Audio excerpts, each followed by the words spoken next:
now. Welcome everybody to Grapplefuck Media's fourth podcast. This one will be covering UFC Fight Night 174, which is on this Saturday, the 25th of July. We'll quickly run through what happened last night because there were some very interesting fights and we got 4 out of 5 predictions correct out of the fights last night. We'll start off with Figueiredo and Benavidez. Figueiredo completely fucked him up. I feel bad about this because Benavidez seems like a really nice guy. But I mean, Figueiredo, I think he knocked him down 2 or 3 times before he choked him out. He did, yeah. It was just an absolute brutalization of Benavidez. Yeah, they asked Dana White his reaction, and he was just like, "Yeah, he got fucking murdered. He got fucked." But to Benavidez's credit, he defended like 3 or 4 submission attempts. I mean, he was still getting like thrown about, but you know, he held him off for a little bit. Well, I mean, we did discuss this, that he's a 57 kilogram Northern Brazilian champion. So, I mean, that's saying a lot. Yeah. And that power, man, the power. Yeah, it's insane. I think he could KO a lot of people at 135 as well. He's got serious power. Yeah. That guy. Yeah. But fight of the night went to Diakazi v Fiziev. If people aren't familiar with Fiziev, he's a fighter from Kyrgyzstan, Muay Thai background, over 200 amateur and pro fights in Muay Thai and kickboxing. He beat Diakazi over the 3 rounds. It was a very good fight, actually. Would advise our viewers to watch that one. And then Gastelum got heel hooked by a Viking. That was embarrassing. Very good. And embarrassing because he was a black belt. Yeah. I felt bad about that. Like, it just kind of came out of nowhere. I think he was relaxing just like a second too long, and then he just sunk it in, and it was just game over. I mean, I know fuck all about heel hooks, by the way. You probably know more than me about this, but when he got it, Bisping said straight away, Gastelum really needs to fight this off and get his foot out there. But it seemed to me, and obviously it's very easy for me to say this sitting here on a comfy chair wanking all day, it seemed to me that he took a bit longer than he needed to. Yeah, even if just like a second or 2, it's too long. But you can sink that in really quick. Yeah. Which is obviously what he did. And you know, you can really rip the ankle apart there. So you either get out of it or you just tap. Yeah, it was impressive, and I think the other. I mean, there were loads of great fights, but I think the other standout for us was Arman Saryukhin, the Armenian Russian, very well-rounded fighter, completely dominated Davy Ramos, who's a multiple BJJ world champion. But I mean, we predicted that because the guy's a freestyle wrestler, so on and so forth. We predicted that. I didn't see it being that one-sided. Because Davy Ramos didn't have anything for him, really. I guess. I mean, we predicted a unanimous decision win, which it was. But I guess in the 3rd round, particularly, he was teeing off on him a lot, at will, pretty much. But I mean, I was surprised how good his striking is. His striking is very good. A lot better, yeah. Yeah. Really nice kicks, decent boxing. And with the constant threat of the takedown and the constant pressure, is just an awful lot to deal with. Very strong, young, 23. Guy's serious. Have I missed anything from last night? I think that's... Of our 5 bets, I don't think so. No. The one that we misjudged was a flyweight fight between Askarov and Pantoja. We thought Pantoja would probably win, but Askarov got the decision. It was a close fight, but flyweights are quite a challenging division to judge anyway, unless you're betting on Figueiredo, Cejudo, or someone like that. Yeah. Also, Askarov pulled out this grappling wrestling game that I haven't seen in his other fights. I know he's a wrestler. Well, he's from Dagestan. Yeah. So obviously he's got a wrestling base, but we haven't seen that before. That was intense. That was just 15 minutes of constant pressure, trying to take him down, get him against the cage. We haven't seen that before. And again, I think this fight with the Askarov-Pantoja fight and the Sarukian-Davi fight, this was very high-level jiu-jitsu, Brazilian jiu-jitsu versus wrestling. Yeah. And going back to our favorite debate about what's the better base for mixed martial arts, it's increasingly looking like it's wrestling, particularly the Central Asian school, the Dagestani school. Yeah. Yeah, that kind of region, Central Asia, the Caucasus, I think that the amount that they focus, Russia, America too, the amount that they focus on wrestling from an early age, it shows, because it's looking like the Americans and the Russians are the best fighters in the world at the moment. Yeah. I mean, you can say there are two Nigerian champions, but they're both Nigerians that grew up in other countries. Mm-hmm. One's American and one's from New Zealand. It's mainly Americans and Russians that are dominating. Bar flyweight, which is a Brazilian champion now. But anyway, let's move on to UFC Fight Night 174. The headliner. This is a very interesting one. Whittaker against Till. Number 1 against number 5. I mean, we know what Till brings to the table. Great striker, tall, huge, plus 6 foot. He's got a purple belt in Brazilian catch wrestling, which I find quite interesting, because I thought it would be in BJJ or something, but it's in Brazilian catch wrestling. What the fuck is Brazilian catch wrestling? I don't know. But he lived in Brazil for 3.5 years after he was stabbed in Liverpool. Stabbed, yeah. His coach told him to go hide in Brazil. It's quite common for our viewers. So he went to Brazil to train. He spent 3.5 years in Brazil not doing Brazilian jiu-jitsu. No. Some random form of catch wrestling no one's ever heard of.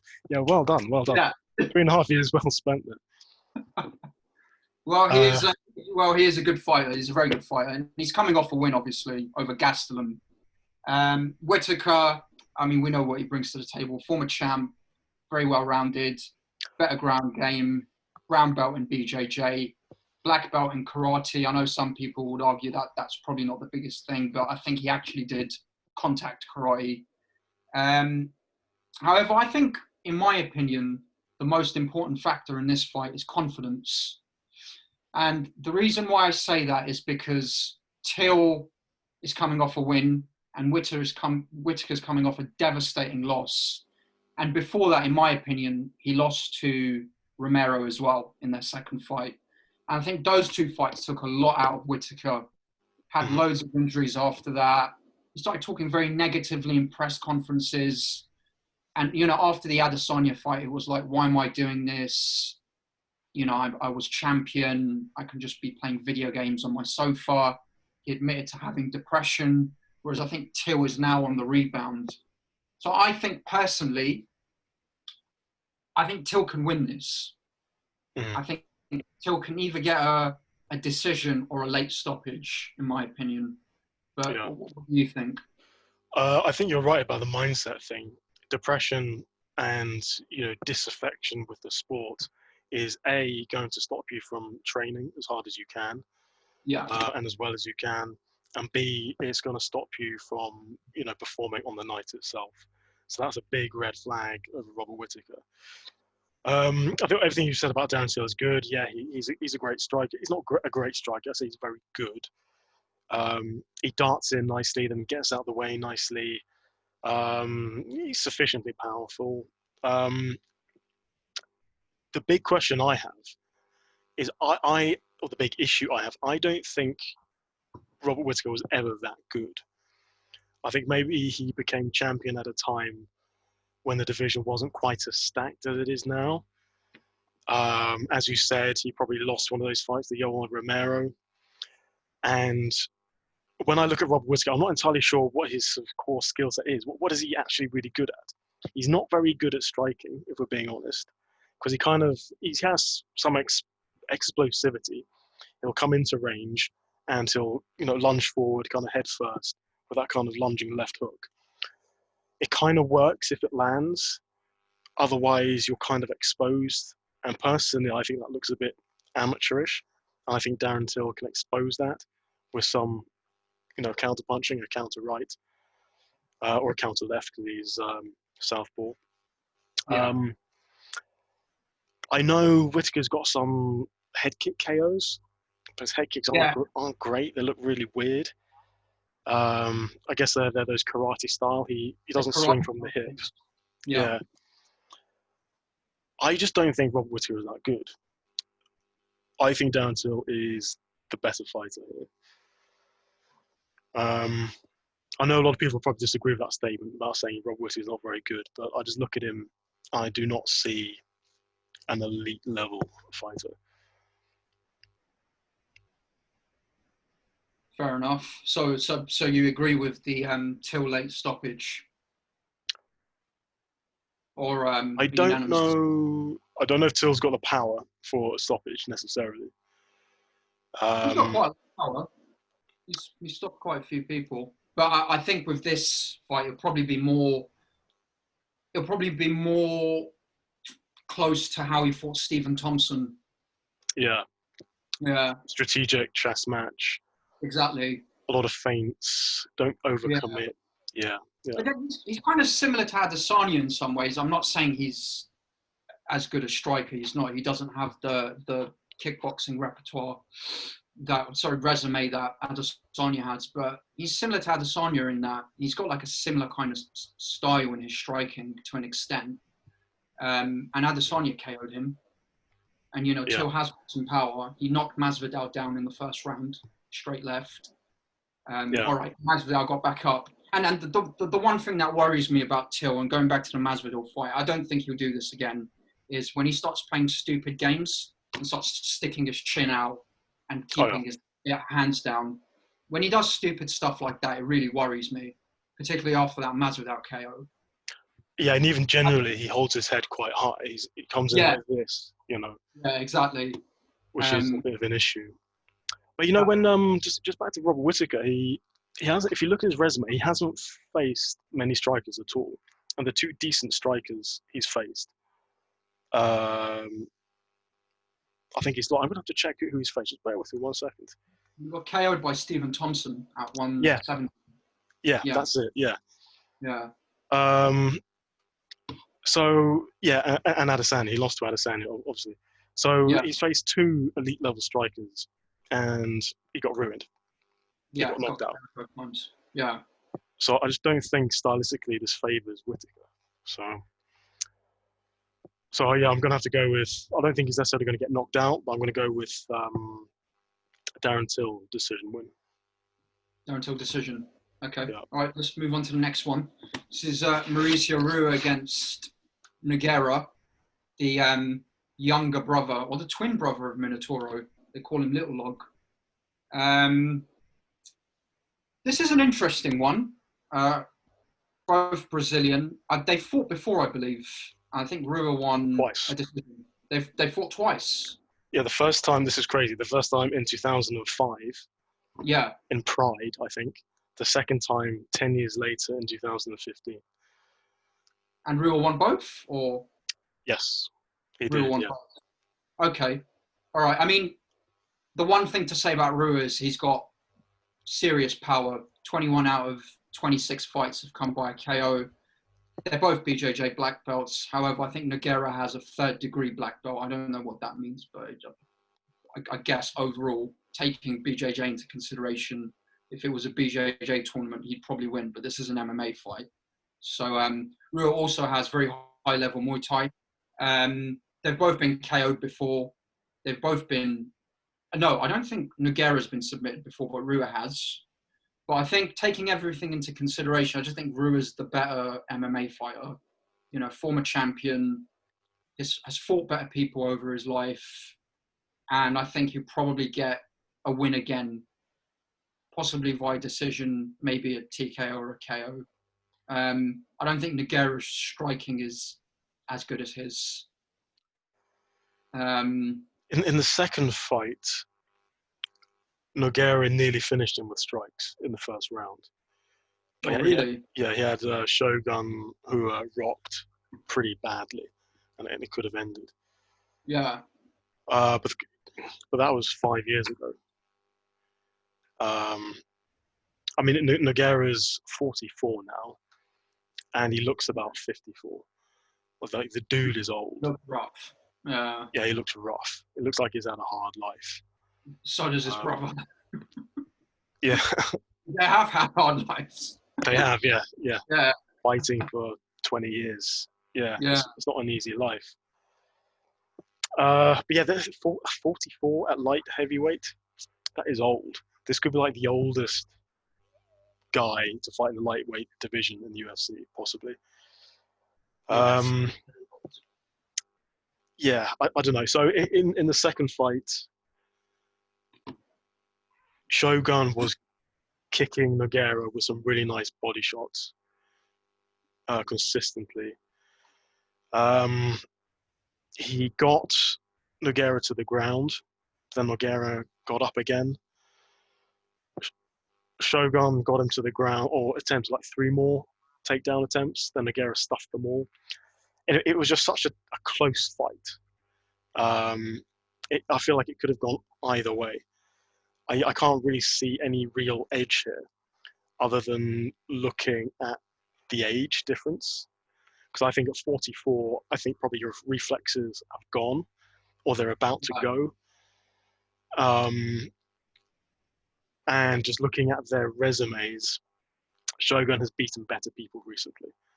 Yeah. And Nogueira has lost most of his recent fights against not very good people. And I think that's mainly what we have to go on. Yeah. And on that basis, I think we have to go with Shogun. Yeah, I think Shogun might KO him this time. He could, yeah. Yeah. Of course, Shogun's already beaten him twice. Yeah, and he's already beaten him twice, and he's the more informed fighter as well. So, yeah. I'm going to go with Shogun as well. This isn't one I bet on, but you've got to go with Shogun here, I think. Yeah, I wouldn't bet on this as well. I mean, I may have a look at what the odds are for a KO by Rua, or what the odds are for it to go the distance, maybe, just to see if there's something that sticks out. But I doubt there will be. Normally the bookies get these things quite right. But yeah, let's move on to the next one. Another very interesting fight. Werdum, obviously old school heavyweight champion, BJJ black belt, everyone's familiar with him, against Gustaffson, a very well-known name at light heavyweight, making his debut at heavyweight. This is, I've been thinking about this quite a lot, and I really don't know what to think about this, because Werdum is quite old. He's coming off 2 losses, although I think in his previous fight, he looked decent. He didn't look too bad against Olinek, the Russian that's had like 90 fights. Obviously, he's a second degree black belt in BJJ. He's had loads of submission wins. Huge age difference, though. Again, coming back to age, he's in his 40s. Gustafson's 33 or 34. Mm-hmm. Height-wise, they're similar. Werdum's 6'4", Gustavson's 6'5". Gustavson's a purple belt in BJJ, so that may be a factor here. And he's been subbed twice, as far as I can remember. But I still don't know what to make of this, because Gustavsson is a lot younger and he's a good striker. And he looks like he walks around at heavyweight anyway. 6'5", he's huge. He's coming off 2 losses, I believe, as well. I think, is it 2? He lost to John Jones and then he lost to someone else. Yeah. I can't remember who he's lost against, but yeah, he's coming off 2 losses, I think. Yeah.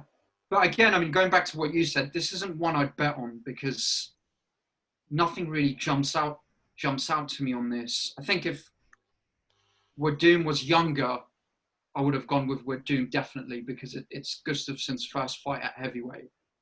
But given his age, given the mileage he has on him, given that he's been knocked out quite a few times as well, I'm really not sure about this. Yeah, actually, Gustafsson's last fight was Anthony Smith. And he got rear naked choked in round 4. I actually saw that fight. I think he got dominated on the feet as well. Yeah, Smith's a beast. Yeah. Uh, This is such a difficult fight to call. Yeah. I mean, Werdum is a submission genius. Yeah, Like amazing. Former champion. But yeah, he is 42. Gustaffson is the younger man. Gustaffson does have better boxing. I mean, he had a very close fight with John Jones, although that was John Jones after a weekend of cocaine and God knows what else. So Pictograms. yes, Mate. No, was that the cocaine one? That was a cocaine yeah, that was a cocaine one. I thought Cormier was the cocaine one when he said to him, "I beat you after a week of cocaine" in the press conference. Was it?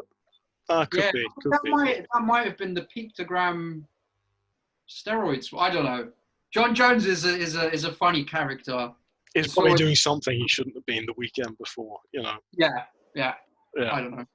Happy birthday, by the way, John, if you're watching. It's 33rd birthday today. The GOAT. Same age as us. Unbelievable. Yeah. Unbelievable. We've achieved a lot more in life, though. But, sure. Yeah, definitely. Well, going back to this. This is a tough one. Yeah, just one interesting statistic. Gustaffson's, like, he's not a grappler. He's not a wrestler. My understanding is he doesn't have the best jiu-jitsu, but he's got a takedown defense of 85%, which is high. Very high. But the counterpoint to that is Werdum got Walt Harris to the ground with a single leg and submitted him in under 1 minute. So Werdum is dangerous. He can get you to the ground and he can submit you like this. Yeah. On his day. Yeah. I just don't know how this is going to go. The betting, I mean, Gustafson's a big favorite in the betting. If I was betting on this, I'd probably go for Werdum because he's a plus 300 underdog or something, a plus 250 underdog. I'd have to double check that. He's a massive underdog. But if I had to say who's going to win for sure, I think you have to go for Gustaffson, just being the younger guy and with better striking. And if he can avoid the takedowns or get back up and be careful of the submission attempts, then I think he's okay. Yeah. But that is a tall order when you're talking about Werdum. It is. And I think with quickly going back to his previous fight with Olenek is a Sambo expert. And obviously combat Sambo's got a lot of submission grappling involved too. Yep. So, I mean, a master of Sambo is the equivalent of a BJJ black belt. If you want to think of it like that, they've got submission grappling too. Whereas Gustaffson's a purple belt in BJJ and he's been submitted before twice. Once you said quite easily. So that is a bit worrying. But yeah, I probably agree. I'd say Gustaffson, given his age and so on, is probably more likely to win that. But Let's move on. We're going to cover one more very, very interesting fight because this actually could be historical in terms of UFC. So we've got Khamzat Chimaev, otherwise known as Big Khabib now, who absolutely mauled, unfortunately, a fellow Brit 3 or 4 days ago, John Phillips. Threw him around like a bag of potatoes.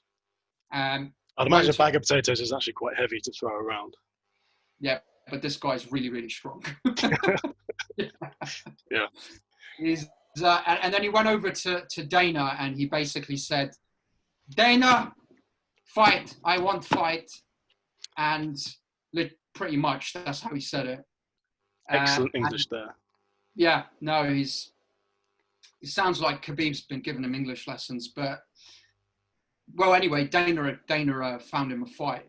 However, the interesting thing to note is he fought, I think he fought Phillips at 185, and the fight that he's been given against debutant from Northern Ireland, Rhys McKee, is at 170. So he has some weight to lose. Can he do that in like, how many days has he got? 6 days? He's got Yeah, 7, yeah, 6 days. You can do it. Masvidal did it. Yeah, but what's he going to be like at the other end of it?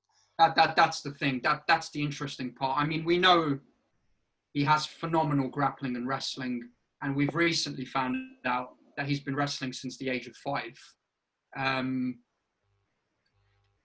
Rhys McKee is someone who's been very, very dominant in Cage Warriors. A mixture of KOs and submissions, very well-rounded. I think he's a Cage Warriors champion, welterweight champion in Cage Warriors, yeah. Okay, so he's a Cage Warriors champion. Well, that would make sense, actually. If he's a champion, yeah, then they'll recruit him into the UFC. It's what happened with McGregor as well and a few other people. But, I mean, to be honest, my opinion is, given the weight cut, I just don't think that Rhys can get around this guy. I think I don't know if you watched the fight, Andrew, but the way that he shot, it was so fucking quick. He threw a right to Phillips's head. Phillips went like that. Before he knew it, he double-legged him to the ground. And that's it. Took him over to his corner, and then it was over. Basically, just mauled him. Yeah. I just don't think... I think someone would need to have serious level wrestling / grappling to give this guy a problem. He's going to take the guy down and just ground and pound him. Yeah. When you're looking at Chimaev's level of wrestling, whether it's Chimaev's or Sarukian's, Khabib's, fighters in general haven't figured out a way to neutralize that. No. And of course, Rhys McKee doesn't have a way to neutralize that at all. I've watched Rhys McKee's previous fights. Like he's a good striker. He's knocked people out in Cage Warriors, which is a decent promotion. He was a Cage Warriors champion, which is what you want to see when someone comes into the UFC for the first time. That's all great. He looks to have some decent jiu-jitsu, but one of his only loss in Cage Warriors was against an English guy called Terry Brazier, who's a grappler. They're a fairly decent grappler, but obviously he's not a Chimaev level grappler. And he basically dominated him for 3 rounds, mostly, and took the decision. So McKee struggles with wrestlers. He struggles with grapplers.